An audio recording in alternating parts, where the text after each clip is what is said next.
Hello, everyone, and welcome. We're so glad that you're choosing to invest some of your time with us learning this afternoon. We will be getting started in just a few moments. And I realize now that I said this afternoon, you may be around the world where it's evening or morning. So welcome. Happy Thursday. We're so glad that you're joining us to learn together today. So as we get started, I want to let you know about a few technical considerations for today's event. First off, we are recording this event. And that means that if you want to go back to it later, watch it again, if you'd like to share it with colleagues or friends, we will make this recording available. So no need to take furious notes. You can get the recording later. Also, there is captioning available on today's event. In the event that you would enjoy that, you can enable those captions for yourself at any moment. And we would welcome you to do so. This is actually the first event that we have captioned, and we're excited to be able to provide that inclusive environment for you to learn with us today.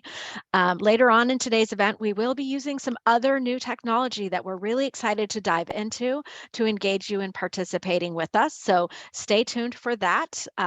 We are going to do some polling and use the Menti app, which I'm very excited to try.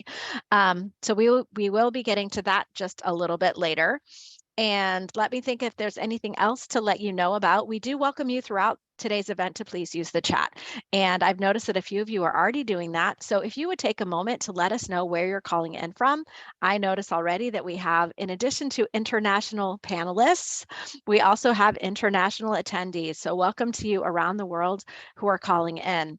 And quick note, if you are calling in today as a part of your professional development, we would love to know what organization you represent. We'll take a look at that in the chat later. If I see something come across, I'd also love to shout you out. And so please, if you are representing your organization, let us know what organization you are representing. It looks like we have Brandon from Kellogg's in Rome, Georgia. We have someone from Firestone, Colorado.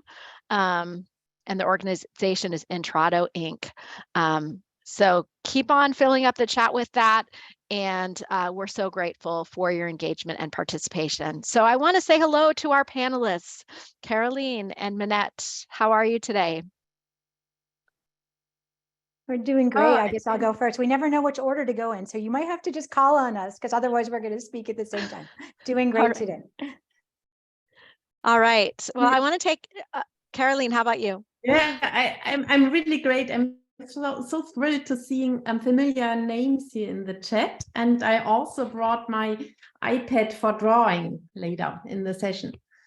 I can't wait. That's another new technology that we're going to try out during today's session. So before we go any further, I would love to introduce our authors, our panelists. Karolin Helbig is calling in today from Bonn, Germany, where she is an independent leadership consultant. And she combines this amazing science background with long-term experience in top management consultancy. Her PhD in human biology and her strong interest in neuroscience informs her work. And I have loved being able to get to know her as we've been preparing for the launch of the book that we're going to be talking about today, the Psychological Safety Playbook, Lead More Powerfully by Being More Human. Minette brings decades of leadership experience in the software industry, and she hails from the Bay Area, and she has a consulting business, Minette Norman Consulting, which is focused on developing transformational leaders who create inclusive working environments with the foundation of psychological safety. And Minette is also a keynote speaker on many topics, including inclusive leadership, psychological safety in the workplace, and embracing empathy. It is so wonderful to be with the two of you today. Minette also has another book coming out later this year that I don't want to forget to mention. It is called The Boldly Inclusive Leader, and it will be launching in August of 2023. So as we get started, we are going to try out the Menti app. But before we do that, Minette, I believe you want to help set the stage for this topic of psychological safety. And what I'd love is if you could just tell us an overview and also what psychological safety feels like as we dive into today's important topic. Yeah, Becky, thanks. It's important that we do ground ourselves in an understanding of what does it mean to feel psychologically safe. And I use the word feel because it really is a deeply human feeling.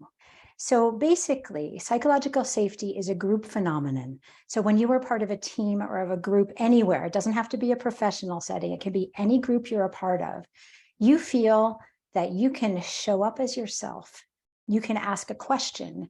You can make a mistake. You can actually challenge someone else in the group when you disagree with them without the fear of being embarrassed, being humiliated, being excluded, being seen as other. And it's such a fundamental need for us to feel this safety, because otherwise what happens, the contrast is we hide who we are. We stay silent even when we have something important to say. And, we conform to the group norms. We get into this conformity bias, which is very powerful. If you're in a group of 10 people and 9 people are agreeing and you are the one who disagrees, it's pretty hard to say, hold on, there's another way of thinking about this if you don't feel safe, if you don't feel invited. And there's lots of research, including great research from Amy Edmondson from Harvard, who wrote the book, The Fearless Organization. Her research shows that organizations who have a high degree of psychological safety are more innovative and actually have higher performance than when that level is low. So it's a business imperative in that we have better results when there is a high level of psychological safety, but it's also just this deeply human need that we need to feel heard, and we need to feel that it's safe to be heard. So I hope that grounds everyone in a common understanding. Thank you so much for that, Minette. So at this time, I am going to open the Mentimeter. So we're trying something brand new, and this is within the Zoom app. And so a couple of things, I'm going to invite you to the Menti, and you'll get a notice of it. In order to participate, you're going to need to be sure that you exit full screen. And when you exit full screen, you should be able to see the poll and vote. In the event that you can't see the poll and vote, my colleague will put the link and the code in the chat, and you can go off of the Zoom app in order to answer the poll. If you just give me just a quick moment, and we are going to ask you to share your ideas and thoughts about psychological safety. And I will own that I'm having just a little bit of a challenge in selecting the right poll. So if you can be patient with me, we will get that going in just a moment. So while I'm doing that, Karolin, it'd be nice to hear from you.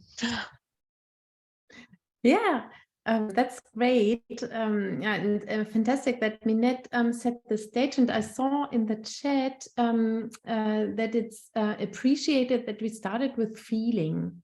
And I think it's so important to ground ourselves back into what it means to be a human being. And strangely, we often forget this. We kind of do business forgetting that every one of us is a human being. I'm a human being. My client is a human being. Even my manager is a human being. And our book contributes a little bit, bringing us back onto this kind of basic human level. And I'm, as a biologist, I think it's really key to have this as the foundation. Okay, so everyone should be able to see now. Our first question is, how do you feel when there is a low level of psychological safety? And I see some answers coming in. Hopefully everyone can see it. In the event that you can't, my colleague Wendy, who always supports these events with excellence, is on hand to be able to help us give you some guidance. So you'll be able to start to see these ideas popping in. So any thoughts, Karolin and Minette, about these answers that you see coming in? They're not surprising, and they're awfully emotional too. Frustrated, unsure, unsafe, disengaged, sad, judged, stressed, cautious. And this is what we really do not want. And yet I will say, my experience, it's so common to feel these things in a professional setting. Low energy, hopelessness, overly defensive, want to share but hold back, not good. So yeah, Karolin, what's your reaction to these? Absolutely. And isn't it sad that so often we feel this way during work, and so such a huge part of our waking hours we spend at work, and we spend feeling bad, right? And as a biologist, we really need to know that our brain has just two modes. And when we are in this negative mode, we can't be creative, we can't be innovative. We are in fight, flight, freeze. So it's really fantastic what you put here in as answers. Well, so we would like to get your feedback on another question, the opposite question. So how do you feel when there is a high level of psychological safety? Again, we welcome you to put your questions in and share your feedback with us. In the event that you're having any trouble, Wendy will be able to help. Look at those popping in. How powerful. Contrast, right? Confident, energized, relaxed, creative, invincible. That's a great word. Mm-hmm.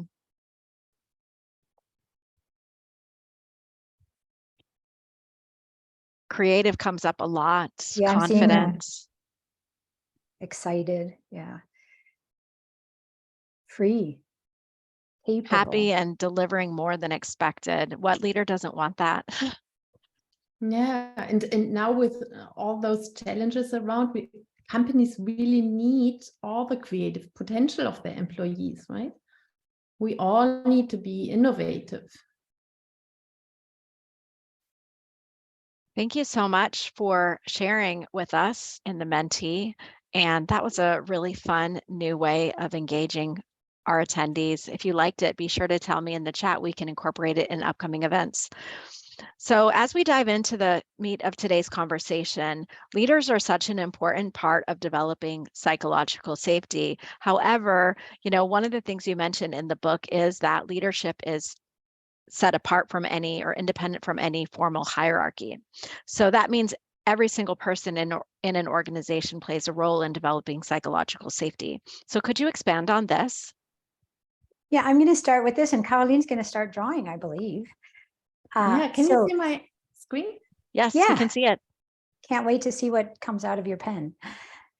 So I will start by saying that leaders do play an outsized role in really increasing or decreasing the level of psychological safety in a team, because people are watching leaders. People are watching your behavior. They're watching what you reward. They see what you tolerate. And so certainly you're very much a role model. You're being observed as a leader. But as I mentioned earlier, psychological safety is a team phenomenon. And so every single member of a team plays a role in either making you feel like this is a safe place or detracting from that feeling. And so, for example, imagine you're at a meeting and there's it's a team meeting. So you're, 8 to 10 people in this meeting. Doesn't matter if the manager is doing this great job of inviting everyone to the conversation, maybe doing some turn taking. If one person in that meeting, sighs and rolls their eyes when you say something, you feel bad. You feel like you were not appreciated. You feel like you were not heard. We got this great feedback yesterday from someone on LinkedIn who mentioned that it can be as subtle as someone raising their eyebrow when you say something to make you feel like, oh boy, I just lost credibility with that person. So every single member of a team, no matter what the hierarchy of that team is, plays a role. And so what we've seen from the research and from our own individual experiences, both being team members and working with teams as consultants, is that we think that every person should care about the other people around them, and that you as an individual want to be heard, seen, and valued. That is who we are as human beings, and that everyone else around you needs that too. So part of your job, no matter what your job is and no matter what your role is to make sure that other people feel heard, seen, and valued. Karolin, you want to add to that? Yeah, maybe just adding that it's important to us that leadership is really something we understand as independent from any kind of formal role in the organization. So our book really is for everyone to improve the environment. And that's also what I wanted to bring across here with this little drawing, that so often we think we can't really change much, right? And at the same time, we have the feeling we are kind of at the expense of what others are doing, their choices, their behavior, the atmosphere they create. It's really kind of a strange asymmetry. And we really want to encourage everyone that we do have more influence than we think. And everyone plays a role. Everyone can really do something to improve psychological safety around. So little things, and we all really want to invite everyone to step a little bit more into a creator mode and change the environment for the better.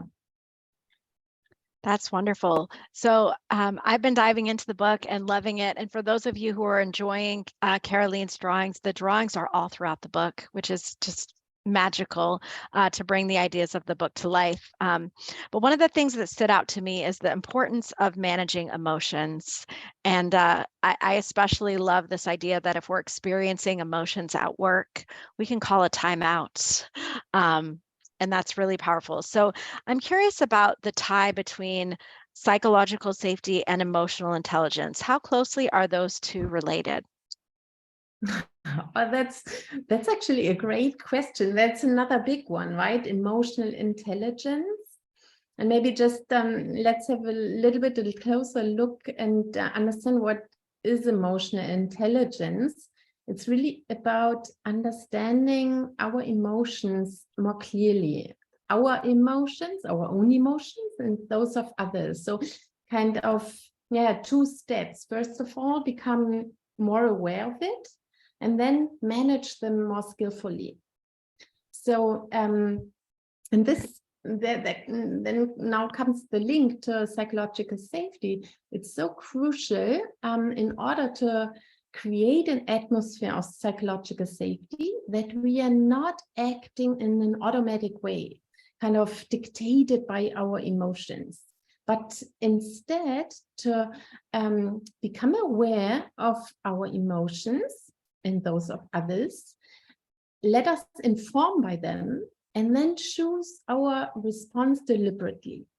So not acting in an automatic way, dictated by emotions, but really kind of extracting the information out of the emotion and choose deliberately what we want to do. So let's say I'm angry, right? I can then say, instead of acting in a harmful way, in an angry way, I could say, oh, I notice I'm angry. Label the feeling and then get curious and ask, okay, what does it mean? What does it tell about me, about the other person, about our interaction, and really learn from the emotion and then choose intentionally what I want to do. So there's a very close link between emotional intelligence and psychological safety. Yeah, and I'll just maybe add on I and start drawing some emotions.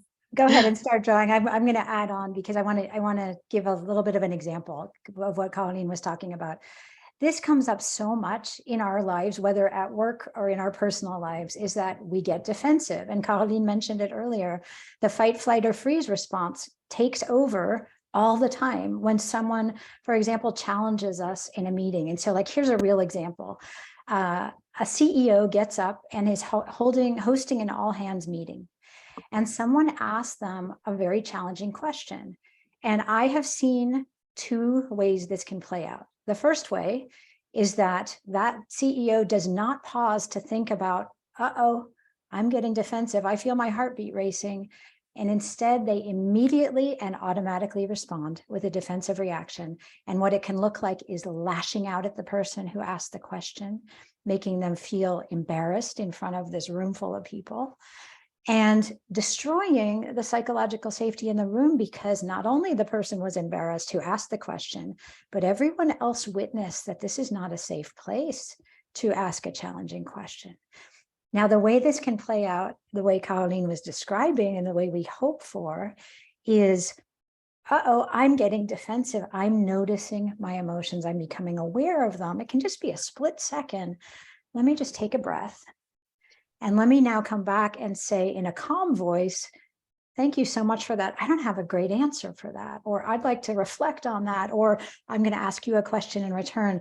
And now it seems like this is actually a safe place for dialogue. So really what it's about, and what we talk about in the book, is emotions are data, and we can choose how we want to respond to that data. And so we need to become more aware of what we're experiencing, because we do not turn our emotions off when we walk into the office or the virtual room. Those emotions are with us as human beings 24/7. What a powerful and helpful example. And I love the pausing and maybe saying, I don't have an answer, like admitting that you don't know everything. I picked up on that in one of the plays in the playbook. That was great advice. So there's another section in the book about embracing risk and failure. And even with trying out new technology today, there's risk there and failure, if there's a few moments of delay. So help me understand, what are some ways that we can shift our mindset to accept ourselves and to accept or embrace failure? What's the key to being able to shift our mindset so that we can do that? It's also a fantastic question, Becky. What can we do to shift our mindsets to embrace failure? Failure is not something we are naturally fond of, right? We all have the natural tendency to avoid failure. That's not something we like. So this is also something we need to do deliberately, intentionally. And we need to understand that we can't be innovative without failure. So if we play it safe, we will never try something new, and we will never have success in something new. So we really need to train ourselves to get comfortable with feeling uncomfortable and trying something new and running the risk of failing. And one way is really a magic shift, getting more curious and asking more questions. So instead of, oh my goodness, I want to avoid making a failure and feeling bad, getting curious, what can I learn from that? Yeah, and I'm seeing some comments in the chat about failure being very scary for people, and that is really true. And like, I certainly know from 30 years in the software industry, we didn't talk about failure as openly as we should have. And the thing is that if you don't talk about it, first of all, you're doomed to repeat the same things, and you're not going to learn. And really what I think I saw in recent years that I would take from the software industry and try to apply everywhere is this idea of what's called a blameless postmortem. And that is, it came out of the software world of, like, let's say there's a Zoom outage. The Zoom team would then run a blameless postmortem to find out what went wrong, why did we have an outage, what are we going to do differently, not to blame anyone, but to make sure we can prevent this failure from happening. And I actually think that should be applied broadly. It doesn't matter if it's technology or just a human error, but what can we learn? Let's talk about it in a way that destigmatizes failure, but instead is actually bringing us towards new learning, new innovation, big breakthroughs. And as Karolin said, you don't get to innovation without failures along the way. And so we think that the role of the leader is so important in starting to talk about failure openly in teams. And, one of the things you can do is, as a leader, is just to share, like, this is where I went wrong this week. This is what I learned, and make it a practice to start sharing things that don't go so well, so that we get less scared of talking about them. That sounds really powerful, because that invites people to be open about the challenges that they're facing instead of hiding when they make a mistake. Yes. So let's shift a little bit. Our workplaces are increasingly becoming more diverse. So I'm curious about the impact, or why that means, like, what we need to know about that with psychological safety. So is psychological safety more important now because of more diverse workplaces?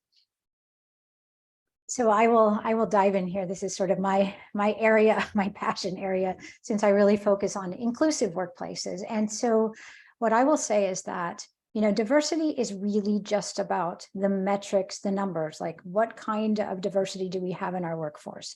And yes, there's a huge emphasis on that. And what I see too often is this focus on, oh yes, we've hired more women, we've hired more people of color, check the box. But instead, we really need to work on creating an inclusive environment where our diverse workforce can actually show up and feel that they belong and that they are included and that their voice is welcome and their background is welcome and their way of thinking is welcome. So what I see is that psychological safety is foundational for inclusion, and you do not get people to feel, safe to share their different perspectives unless there's this safe environment, and then that can lead to inclusion. And so what I really want leaders to be focusing on and what I work with them on is, what are the steps you can take as a leader, small steps that can create a more inclusive workplace? And I believe what Karolin and I have done in this book is really give you these hands-on tools that will create more psychological safety and therefore the building blocks for inclusion. Yeah, and maybe just adding on that, I think just as Minette said, checking the box, it's hiring diverse talent is great. Yeah, but it's just the first step. And then companies, teams, leaders really need to make sure that the atmosphere is in a way that those diverse people can really bring their full potential.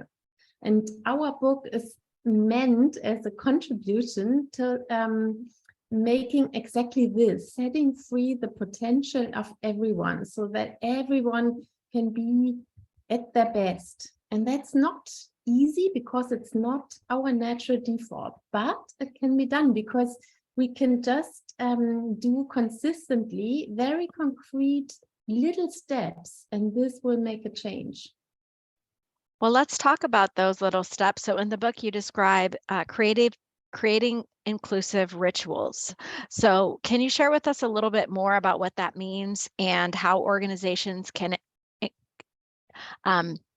sorry, my words are failing me today. So how organizations can implement these rituals in order to have the most impact?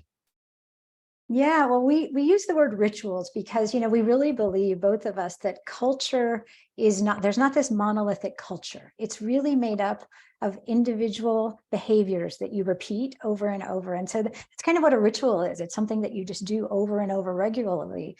And so we start, like one of the places we start in our book is with meetings, because first of all, we spend so much of our time in meetings. And also meetings tend to embody the culture of the organization you're in. And so we just give some very practical tips for how can you create more inclusive, safe meetings where everyone feels that they have a voice and that their voice is valued. And, one of them is actually having someone to facilitate meetings to ensure that everyone is able to participate. And I'll tell a funny story that one of my clients actually gave this name of Inclusion Yoda, that they would appoint someone to be the Inclusion Yoda for their meetings. And we wanted to use that, but we weren't allowed to. So we call it the Inclusion Booster.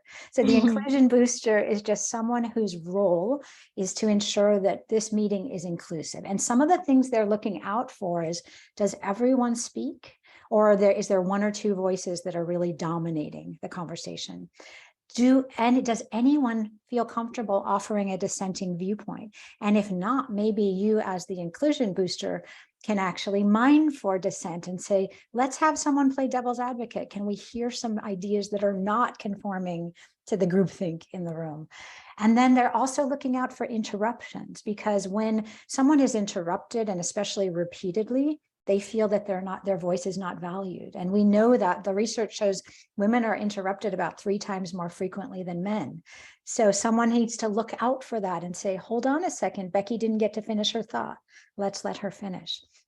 And there are many more ideas for what these rituals might be, like even just sending a meeting agenda and saying, we are going to talk about these 2 topics. We want everyone to have time to prepare.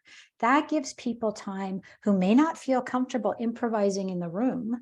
It'll give them time to prepare. and they'll be ready to speak, especially when you say, we're going to ask everyone to do like a lightning round and everyone's going to speak. And then one of the things, like Karolin just drew these checklists, like one of the things we can do afterwards is survey, how was that meeting, and get in a practice of saying, did I feel safe? Did I feel included? Did I feel my voice was valued? And keep iterating. So I want to let Karolin chime in now that she's done this nice, beautiful drawing.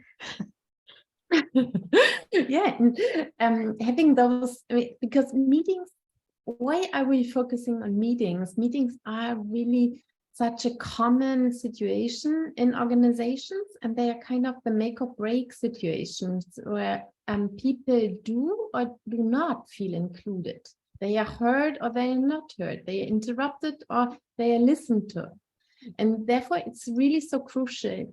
And we are really confident that if organizations, teams pay more attention, and maybe like really with those checklists, pay more attention to how was this meeting really, have feedback, and then learn from this feedback, that they really can move the needle in terms of their psychological safety. And for example, what Satya Nadella did at Microsoft with growth mindset, everyone in their teams could do with psychological safety, introducing those rituals and feedbacks and inclusion boosters, we think. So I'm curious about how this might be different with a virtual event, a virtual meeting. Are there any different rituals that you can use in virtual meetings to help everyone feel welcomed and heard and valued? Oh, I think like even just the Mentimeter thing is a great, I certainly find that you get to hear all the voice. Like, look at this chat. I haven't been able to follow this chat, but look at how much people are participating in the chat. That's a great way for people who maybe don't want to unmute themselves. As we say, we're going to use the chat. You can even say, if you don't feel, someone can say like the inclusion booster, if you don't feel comfortable speaking up, put it in the chat. I'll be your voice. Using polling, using online whiteboards. Karolin needs to talk about online whiteboarding because she really brought that to our collaboration, and it's phenomenal what you can do. So Karolin, I'll let you talk about that. Yeah. I think there are many possibilities, Becky. And what I also know that companies like Google, for example, they really implement tools tracking the airtime of everyone. And this can maybe be done in a better way virtually than in real face-to-face meetings, so that you really can see who is taking up how much space and who is maybe not contributing at all, so that you can really address imbalances online. That's super helpful. So in a few minutes, we're going to shift to taking some of the questions that have been coming into the chat. But I'm wondering, for those who might be listening and feeling like, the organization that I'm in, our culture isn't as safe as I would like it to be, or I'd like to be able to see my organization create more psychological safety. How do we move our organizations toward greater safety? How do we move toward more people feeling valued and heard and included? Karolin's going to start that answer. Yeah, and we really believe that, as we mentioned before, that culture and shifting the organization is not something which can be done top down. HR invents a great initiative, and then you have posters on the wall and you change the culture. That's not going to work, right? It's really something where you need to focus on the little things, on the interactions, on the meetings, one by one, all the conversations. And for those, we equip people with very specific ideas what they can do. And one by one, the culture will change. It's not something top down, it's more like bottom up. Of course, it's great if leadership teams from top down really say, this is our commitment and we really want our organization to foster psychological safety. And this is coming as kind of powerful message from the top. However, what really makes the difference is how people interact day in and day out with each other doing the work. Yeah, I love that last sentence, because I'm just going to jump right on that. It really is every single person's responsibility, which means it's doable, because if every single person takes a few steps, and that's why we made our book really modular, you can pick one thing to do differently, and that can make a difference. And we really believe that you can increase psychological safety and change the culture one interaction and one conversation at a time. I love how simple you make that. And I also do love the way that the book is something that you can keep on your desk and you can pick it up and look for the play that you want to try at just the right time. So before we move to some of the questions that have been coming in from attendees, I do want to take a moment to let folks know, I can tell that this message is resonating with you. And so we want to make sure that you know how you can become a part of this movement that Minette and Karolin are wanting to create. So there's a few ways that you can do that. One of them is to pre-order the book and to share it with your online communities or your organizations. And Wendy is going to put some links in the chat where around the world you'll be able to access the book. We would also love to have more opportunities for Minette and Karolin to speak. And so if you have an upcoming event and you would like them to join and speak, we'll share with you some ways that you can get in touch with them. They are also interested in leading workshops, in speaking on your podcast, and we'd love to see you bring the book to your entire organization. You can join the conversations that we're creating online on social media using the hashtag the Psychological Safety Playbook. And finally, once the book is out, if you enjoy it, we would welcome your reviews on your preferred retailer's website. And I'm just going to drop in Amazon. Amazon reviews are critically important.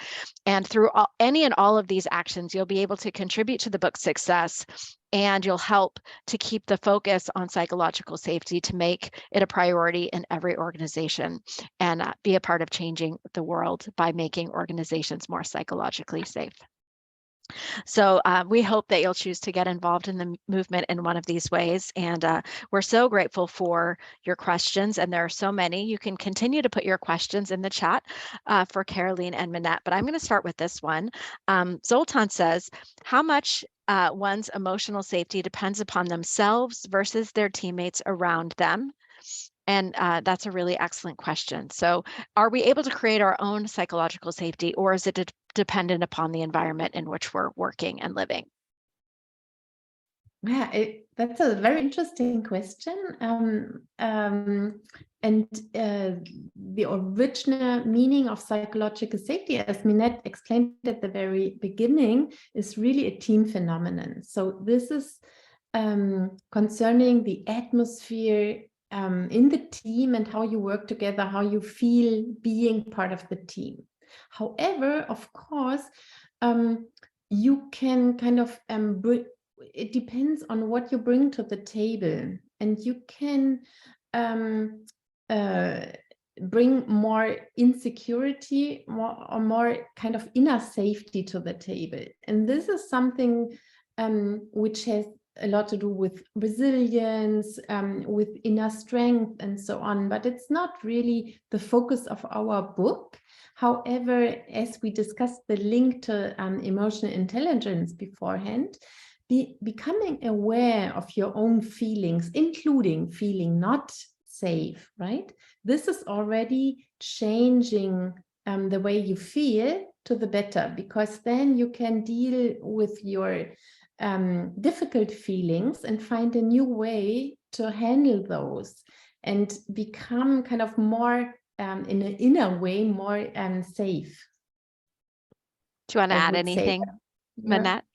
No, I guess I want to add one thing, which is that there's always, even in a safe environment, like you could be part of a team that really has a high level of psychological safety, you may still need to think like, dare I say this? Okay, I'm going to go for it. Like there's this moment of courage you still might need, even in a fairly safe environment. So it's not that everything is fear-free. It's like, I think I can work through this because I know these people have my back.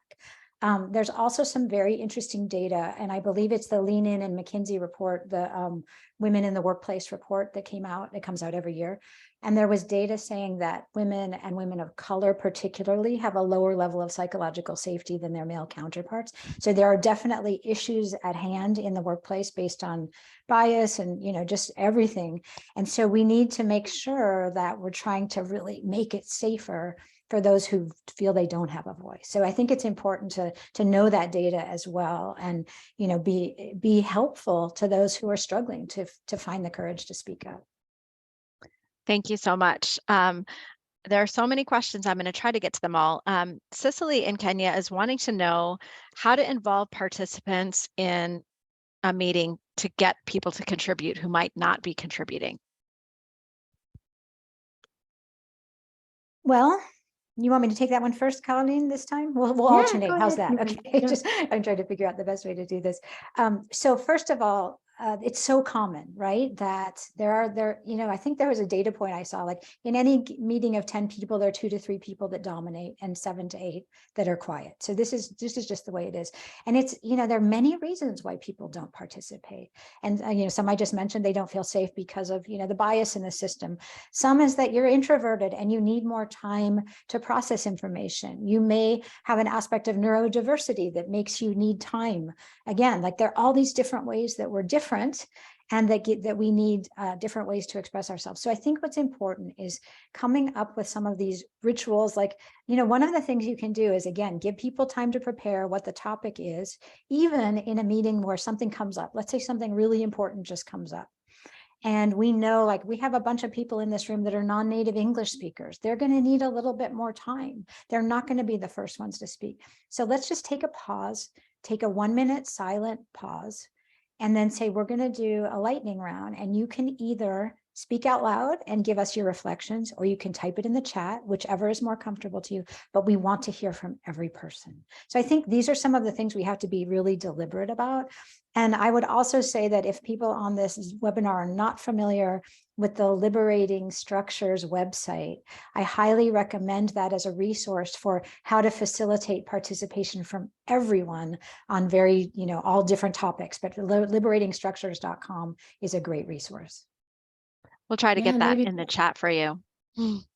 Maybe Sorry. just adding one of the very specific things you can do, adding to this topic, we mentioned in our book, is this is going back to really establishing rules and rituals as a team and agree upon those, and maybe have someone making sure that the team is really sticking to those rules. And this is the rule: everyone speaks once before anyone speaks twice.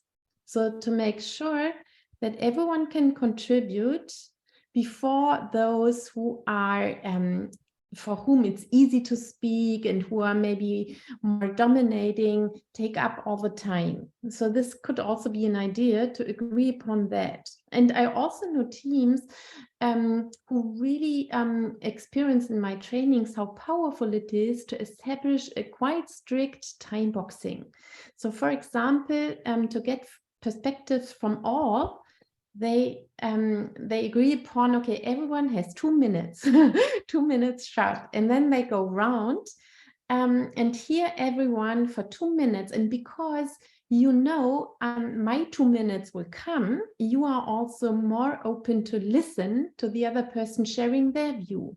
And because teams experience this is really enhancing quality, they really stick to this habit.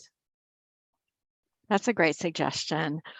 I'm having trouble prioritizing the questions, and we want to try to get to many. So I have from Tracy that maybe in the healthcare space, there are bigger struggles with psychological safety because there's a high level of responsibility and no margin for error.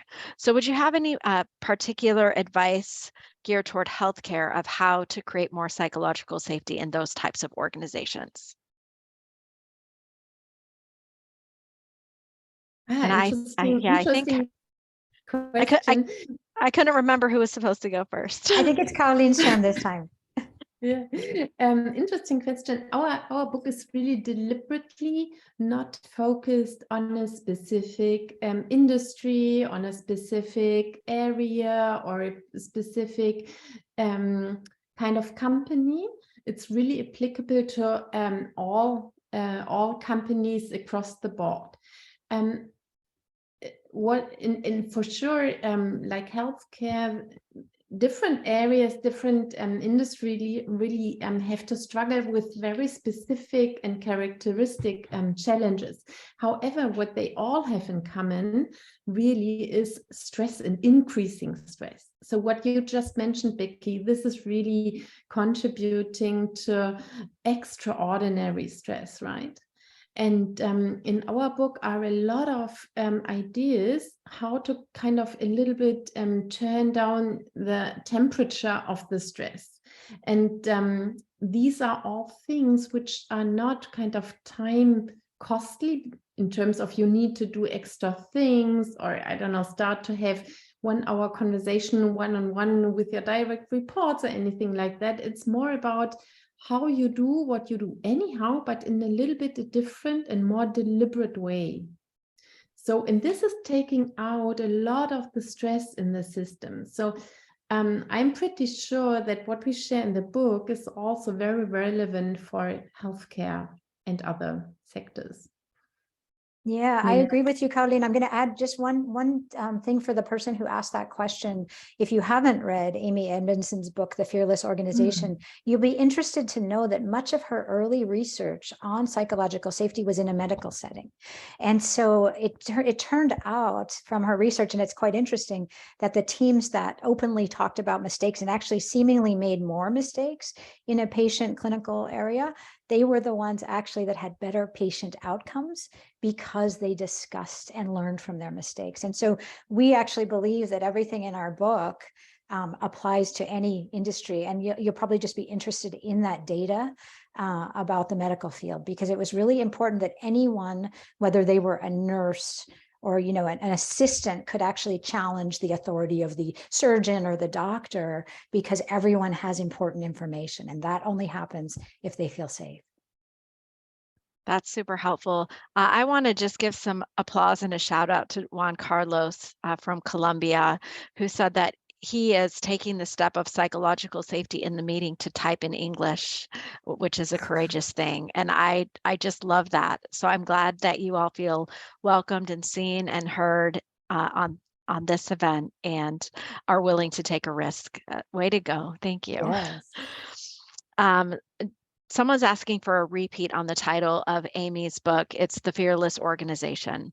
That's right. So we did have a question that came in earlier, wanting to know how the playbook fits into Amy's work, and then also the work of Dr. Timothy Clark. Is there anything else to add about that? Yeah. Sure. Oh, whose turn is it? I don't know whose turn. It is Minette's turn. Okay, I'll go first this time. Thank you for keeping track. This is our problem. We both have so much to say. And yeah.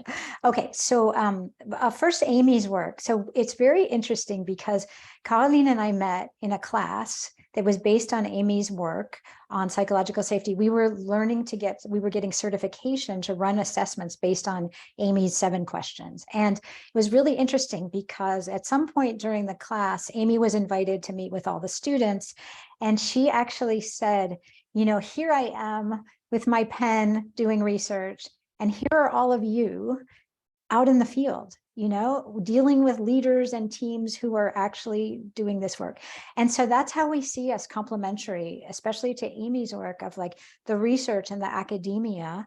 And we're the practitioners. We're out there working with teams, working with leaders. We're seeing what works. And we're basically doing the how-to, as opposed to the theory and the academic research. We're giving you how-to tools. Now, I know Timothy Clark's work, but I think his is also more theoretical. I'm not quite sure, so I can't really comment on that. But for us, ours totally complementary. We respect all of their work. We reference their work. We read their work. And what we're just trying to do is to give leaders and their teams tangible tools that they can put into practice every day. Well, and that's exactly how the playbook is written, because you can open to any given tool and try it out on any given day as a leader to increase the psychological safety of your organization. So another question is linking the brain understanding back to the practices in the book. So I think this is a question that came in from Tiva before the event. Is there a brain-based understanding connected to the practices? So Karolin, I think you're supposed to go first this time. Yeah. Thanks for this question. Yeah, it was very important to us that the book is really rooted in what we know from neuroscience. What we know, how our brain is working, our own brain and those of others, and what we can do about it. However, so the book is really building on this basis. However, it's not academic, it's not a textbook, it's not lengthy explaining the neuroscience, but everything is based on it. So we all, in every chapter, we give a lot of references for those readers who want to learn more. But in the book, we are really deliberately short. Our aim was to write the book, the shortest book possible. So really to focus on the essentials. And yes, there are neuroscience essential in it, like fight, flight, freeze, amygdala, and so on. But we really meant it very briefly. Yeah, Anything to add? I don't really have anything to add, except that we certainly talked behind the scenes about the brain science of everything. So we didn't feel a need to put it in there, but we talked about it, and we made sure that if we needed to back any of this up, we had stuff to back it up. We had material, and that's why we include a lot of reference material. But we didn't feel a need to have like footnotes or put everything in there, because people can go look that up if they're interested. We really wanted it just to be the how-to. Wonderful. So really interesting question here from Mary. And she said she loves this. And here's a quandary. Please distinguish feeling psychologically unsafe and feeling socially awkward, uncomfortable, nervous, unsure of oneself. There's an important difference. Too often, now that psychological safety has become popularized, I'm hearing people say, I just felt so psychologically unsafe in that meeting. Maybe, or was it something else that was more about the individual than what was happening with the group in the room? And I thought that was a really insightful question. I'm curious what you might say about that. I think that yeah, I'll start. I think it's my turn. I think there's an element of sort of the misunderstanding of what psychological safety is, and a little bit of like, I use the term weaponizing. Like, people are starting to say, oh, this is not psychologically safe, as an excuse for all sorts of other things. So we have to be clear on, is this really an unsafe environment where I'm going to actually be humiliated or embarrassed if I speak up? Or is it me, like, I just am not feeling comfortable, and maybe I am awkward, and maybe this is not natural for me. So I think we really have to look at, is the team doing something that you could pinpoint, whether it's ignoring you, interrupting you, rolling their eyes, talking over you, criticizing you in a harmful way, versus this is just uncomfortable for me, and I'm not ready to speak up yet, but it's not anyone else doing it. So I think we really have to look into ourselves, and again, that becoming bravely self-aware of like, what is my role in this versus what are the people around me doing? And so it's also not the other myth maybe that we need to bust, that psychological safety is not this just like feel good, kumbaya, we always agree on everything environment. It's actually a place where there needs to be conflict, and there can be conflict. And it's not always easy to be the dissenting voice, but no one's going to punish you for being it. So I think that maybe help differentiate. But Karolin, please add on. Yeah, it's really, psychological safety is not about eliminating negative feelings, right? It's we will still experience all sorts of feelings. It's how we what's really the behavior in the group, and what can be observed, and what if we take a risk, if we are then punished, or are we rewarded? This really can make a difference. And this is something, it's whenever I take a risk, I still feel uncomfortable. I feel, oh, I need this little moment of courage, and I need to step out of the safe zone and playing it safe and staying kind of covered. I need to step out, and I need courage to do that. I might feel uncomfortable. It feels risky. However, then in a psychologically safe environment, I'm not punished and maybe even rewarded. And that's the difference. The difference is not eliminating the discomfort. It's how we deal with behavior. So much wisdom in this hour, and I'm grateful for all of you who have invested in being with us. I keep seeing lots of questions about the recording, so I'm betting that you all want to watch this again to soak in more of this wisdom and also potentially to share it with your colleagues. And yes, we will be making the recording available to you. We'll be sending out a follow-up email with some additional resources. So we are going to wrap up with some powerful closing thoughts, but before we do that, I do want to give you another chance to hear about ways that you can join this movement. I will be more brief this time, but we would encourage you to pre-order this book now. It will be available next month on launch day. Minette and Karolin both are open for speaking, workshops, podcast appearances.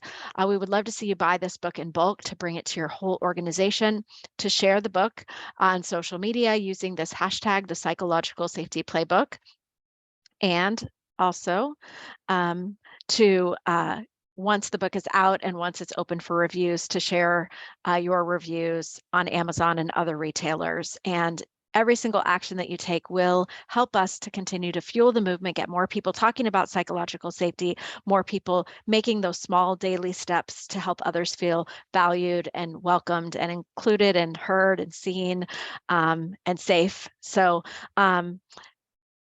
the next thing that we're going to do is just send you out with some parting inspiration, and I'll be closing the recording, but we'll leave the line open in case there are some wrap-up comments in the chat.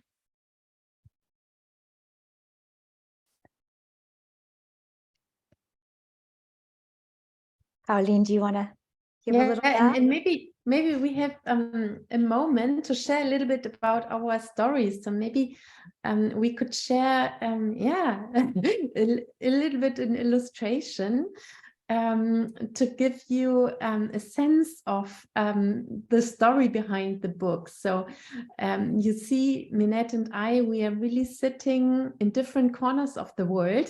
I'm in Germany and Minette in California. And we met, as Minette mentioned, in this online certification program based on Amy Edmondson's methodology. And then what you see in the middle, there was a lot of work going on, right, Minette? Yes, and a lot of some very simple tools, but really important tools, considering we did this all virtually. Yeah, so I'll just pick up from there. Like what Karolin's illustrating there is we did everything on Zoom. We worked on an online whiteboard in Miro. We had shared Word docs. We used WhatsApp constantly, and we wrote this book. And then we found our amazing publisher, Page 2, and the book's coming out in February, on February 22nd. And the other thing is that we are living proof that human connection and collaboration and creativity can actually flourish in a virtual environment. And Karolin and I have still not been on the same continent or in the same room. We hope to change that, but it didn't stop us from doing this amazing work together. Yeah, exactly. And what's depicted here with the heart is really, we really want to start a movement. So it's so important that people start to not only talk about psychological safety, as it is the case now in many organizations, but really do these little daily steps, very concrete actions. And because it's not our natural default, because our brain is wired to avoid risk, this is really something we need to do intentionally. And in the book, we share what you every day can do very specifically.